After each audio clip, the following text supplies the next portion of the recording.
Tonight, NBA superstar LeBron James' son is recovering after suffering cardiac arrest at basketball practice on Monday.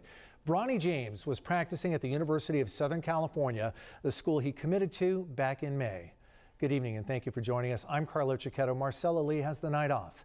Some experts believe the reason Broney James is alive today is thanks to people nearby who knew how to perform CPR and how to use an automated external defibrillator, commonly known as an AED. CBS 8's Steve Price has more on what you need to know in that situation to save someone's life.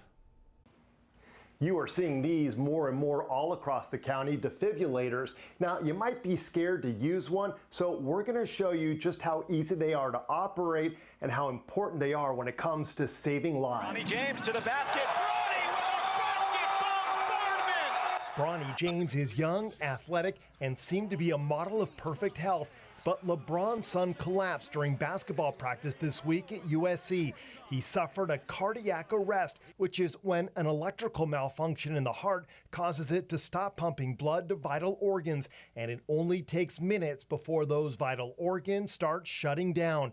According to the American Heart Association, approximately 95% of sudden cardiac arrest victims die before reaching the hospital. But Broney survived and is already out of the intensive care unit. Stay calm. Check responsiveness. Call for help. It's believed Broney was treated with an automated external defibrillator, or AED, and given CPR within seconds of collapsing. Every second counts. Peter Hogan oversees all cardiovascular departments at Sharp Grossmont Hospital. He says you don't need special training to use one of these machines, but you do need to remain calm. They are easy to use. You hit a button and then it will guide you through the entire process. The AED step-by-step audio instructions take all the guesswork out of what to do. Even the pads you place on the patient's chest are already perfectly spaced for an adult or a child. You peel off the back, which are sticky, place them on the patient, and you continue, honestly, to follow the prompts from the machine as you go through it. Stay clear of patient. Deliver shock now.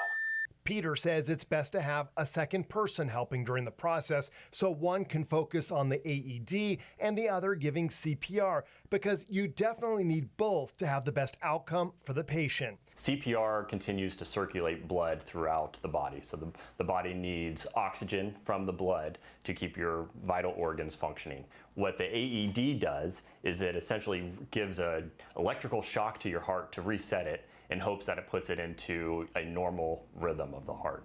Broney is currently listed in stable condition, and doctors say if treated immediately, patients can make a full recovery. Steve Price, CBS 8.